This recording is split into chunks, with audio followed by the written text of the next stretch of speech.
নমস্কার বন্ধুরা, the green রুফটপে আপনাদের স্বাগত জানাই। এই মুহূর্তে আপনারা দেখতে পাচ্ছেন আমার হাতে একটি জবা গাছের চারা রয়েছে।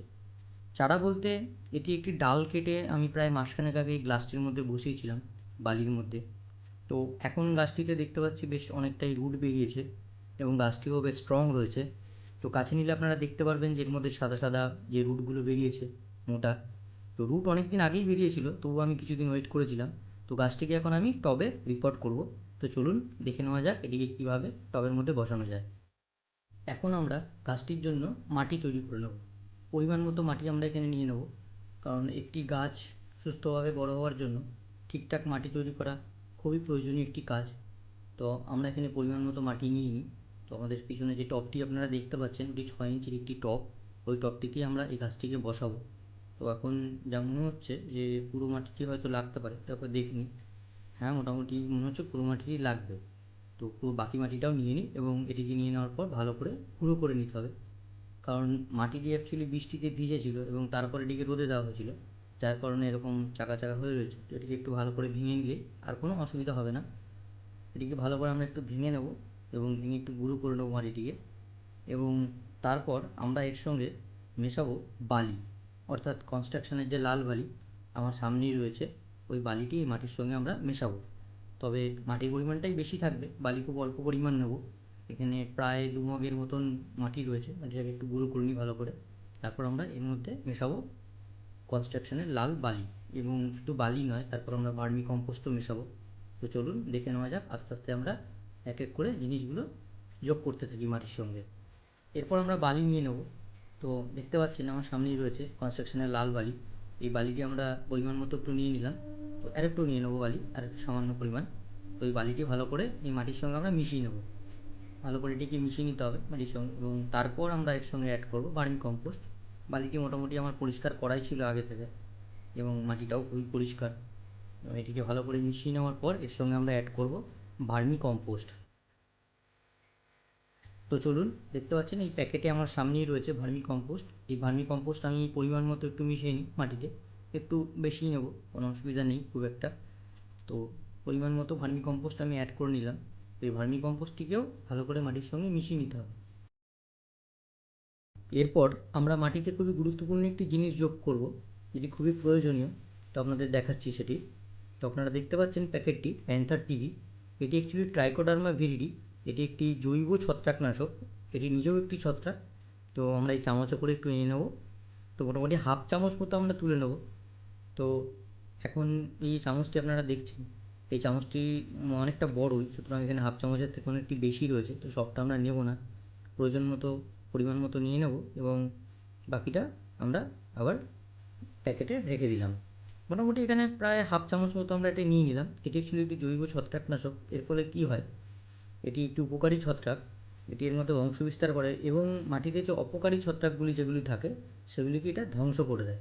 এমনিতেই এখন বর্ষার সিজন প্রায় শেষ এখনও হয়নি, এখনও বৃষ্টি হচ্ছে। এই সময় মাটিতে ছত্রাকের আক্রমণ প্রচণ্ড বেশি পরিমাণেই হয়।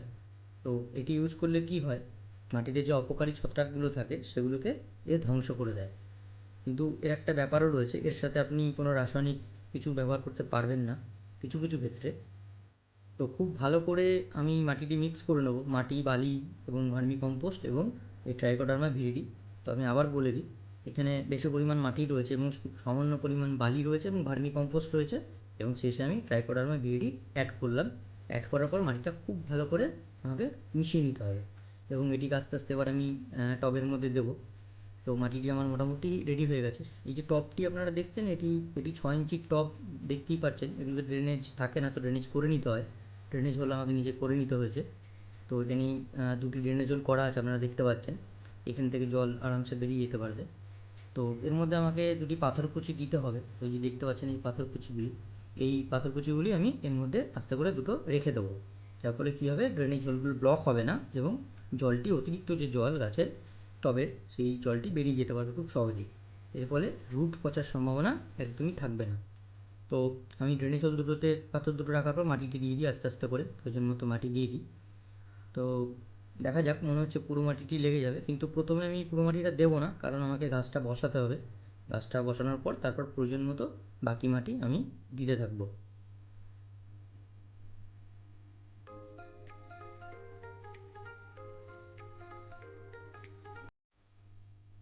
মোটামুটি টবটি কিছুটা ভর্তি করলাম প্রয়োজন মতো। এবার আমরা আস্তে আস্তে গাছটি এই গ্লাস থেকে তুলব। তো গাছটি খুব সাবধানে আমাদের তুলতে হবে, দেখা যাক কী দাঁড়ায়। তো দেখতেই পাচ্ছেন গ্লাসের মধ্যে গাছটি রয়েছে এবং বালির মধ্যে রয়েছে, এবং এই বালিটি আমাকে আস্তে আস্তে ফেলতে হবে এবং খেয়াল রাখতে হবে যেন কোনো রুটের ক্ষতি না হয়, কারণ রুট ভেঙে গেলে গাছটি কিন্তু বাঁচানো কষ্টকর হয়ে যাবে, হয়তো নাও বাঁচতে পারে। সেক্ষেত্রে সাবধানতা অবলম্বন করে আমাকে এই গাছটি এখান থেকে বার করতে হবে, আস্তে আস্তে বালিগুলি ফেলতে হবে যেন রুটের কোনো ক্ষতি না হয়। তো দেখা যাক কী হয়। আস্তে আস্তে বালিগুলি ফেলে গাছটিকে আমাকে বার করতে হবে, কারণ গাছটিতে অনেকটাই রুট হয়ে গেছে বেশি। ভালো একদিকে জিনিসটা, কিন্তু খুব সাবধানে বার করতে হবে। তো অলরেডি দেখতে পাচ্ছেন আপনারা একটি রুট ভেঙেও গেছে। তো এখন অধিকাংশ রুট রয়েছে, কিন্তু দেখা যাক কী হয়। রুটগুলি গ্লাসের সঙ্গে একেবারে লেগে গেছে, সম্পূর্ণ বালিটা না বার করলে বেরোবে না। খুব সাবধানে এটিকে বার করতে হবে, কারণ রুটগুলি খুবই নরম, একদমই নতুন রুট। দেখতে পাচ্ছেন খুব সুন্দর রুটগুলি বেরিয়েছে, দেখেও খুব ভালো লাগছে নিজের। কারণ একটা গাছ তৈরি করতে পারলে খুবই আনন্দ লাগে, এবং তার রেজাল্ট যদি খুব পজিটিভ হয় তো অনেকটাই বেশি ভালো লাগে নিজের। তো গাছটির রুটগুলিকে আমাকে একটু ধুয়ে নিতে হবে, কারণ এর মধ্যে অনেক বালি লেগে রয়েছে। এটিকে একটু ভালো করে ধুয়ে তারপর আমরা টবে এটাকে বসাবো। তো আমার মগে সামনের যে পিছনে যে মগটি রয়েছে তাতে জল রয়েছে, আমরা ওই জলেই এই রুটটিকে ভালো করে ধুয়ে নেব যেন এর মধ্যে কোনো রকম বালি না থাকে। তারপর আমরা এটিকে আমাদের যে টব রয়েছে সেই টবের মধ্যে বসাবো। তো এখন এই মগের জলের মধ্যে এটিকে একটু চুবিয়ে নিয়ে এই রুটগুলোকে ধুয়ে ফেলতে হবে। রুটের যে ময়লাগুলো যেগুলো রয়েছে, যে বালি লেগে রয়েছে, যেন কোনো বালি লেগে না থাকে। মোটামুটি পরিষ্কার করেই ধুলাম, তো এখন আর মনে হয় না কোনো বালি লেগে রয়েছে। দু এক পিস থাকতে পারে একটু আধটু, কিন্তু অধিকাংশটাই পরিষ্কার করে ধোয়া হয়ে গেছে। এবার এই গাছটিকে আমরা আস্তে আস্তে টবের মধ্যে বসাবো। দেখতে পাচ্ছেন যে এর মধ্যে তেমন কোনো খুব একটা বালি কিছু লেগে নেই, পরিষ্কার করা হয়ে গেছে। এবার এটাকে আমরা টবের মধ্যে বসাবো আস্তে আস্তে। এই যে রুটটি ভেঙে গেছে এটিকে আর কিছু করা যাবে না, খুব বিশেষ ক্ষতি হবে না একটা রুটে, অধিকাংশ রুটগুলো এখনও ঠিকঠাকই রয়েছে। তো আমরা আস্তে আস্তে টবটিকে আনি এবং টবের মধ্যে গাছটিকে বসাবো। একটু বেশি মাটি দেওয়া হয়ে গেছে, কিছুটা মাটি ফেলে দিতে হচ্ছে তার জন্য নিচে। গাছটিকে টবের ঠিক মাঝ বরাবর বসাবো। এটি একটি 6 ইঞ্চির প্লাস্টিক টব, কারণ গাছটি খুব ছোট, আপাতত ওই ছোটো টবেই বসাবো। 4 ইঞ্চি হলে আরও ভালো হতো। তো গাছ যখন বড় হবে তখন আমরা আবার টব চেঞ্জ করে বড় টবে বসাবো। তো গাছটিকে পুরো টবের মাঝ বরাবর আস্তে করে ধরে বসিয়ে এবার আমরা মাটি দিয়ে আস্তে আস্তে দিতে থাকবো। মাটি দিয়ে টবটিকে ভরাট করতে হবে সম্পূর্ণ ভালো করে, যাতে গাছটি ঠিকঠাক দাঁড়িয়ে থাকতে পারে এবং গাছের রুটের যাতে কোনো ক্ষতি না হয় সেদিকটাও একটু খেয়াল রাখতে হবে। খুব তাড়াহুড়ো করে কাজ করলে হবে না, সাবধানে আস্তে আস্তে করে করতে হয় এগুলো। কারণ এতদিন ধরে অপেক্ষা করার পর একটা গাছের যদি ক্ষতি হয়ে যায় এবং সেটি যদি ঠিকঠাক বড় না হয় তো খুবই খারাপ লাগে।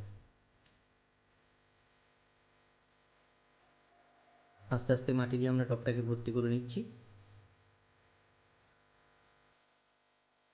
ভেবেছিলাম হয়তো সবটা মাটি লাগবে না, কিন্তু এখন মনে হচ্ছে প্রায় সব মাটিতেই আমার টবে ইউজ করতে হবে।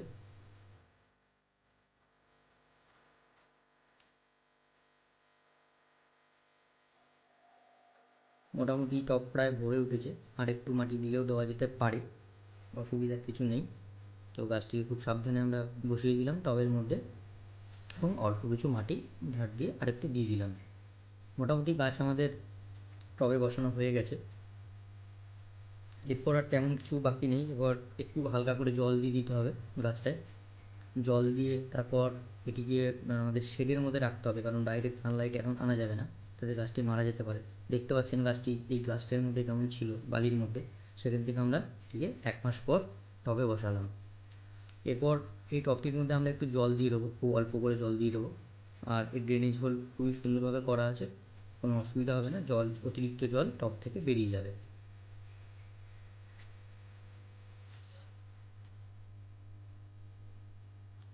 আস্তে আস্তে করে আমরা টবটির মধ্যে একটু জল ছিটিয়ে দিই প্রয়োজন মতো। পুরো মাটিটি যেন ভালো করে ভেজে সেদিকে খেয়াল রাখতে হবে, সম্পূর্ণ মাটিটি ভেজাতে হবে। মাটি যেন পুরোপুরি ভেজে ড্রেনেজ হোল থেকে কিছুটা করে জল চুইয়ে পড়বে, অতিরিক্ত জল, তবে বুঝতে পারবেন যে হ্যাঁ গোটা মাটিটি আমার ভিজে গেছে। এবার এই জল দেওয়ার পর গাছটিকে আমাকে খুব সাবধানে রেখে দিতে হবে, ডিরেক্ট সানলাইট এখন একদমই আনা যাবে না, অন্তত 7 দিন তো নয়। গাছটিকে একটি ছায়াযুক্ত জায়গায় বা ইনডিরেক্ট সানলাইট বা কোনো শেডের মধ্যে রাখতে হবে। আস্তে আস্তে গাছটি একটু স্ট্রং হয়ে গেলে, ঠিকঠাক ধরে গেলে, তখন আমরা এটিকে রোদে নিয়ে আসবো। আপাতত এইটুকুই। ধন্যবাদ।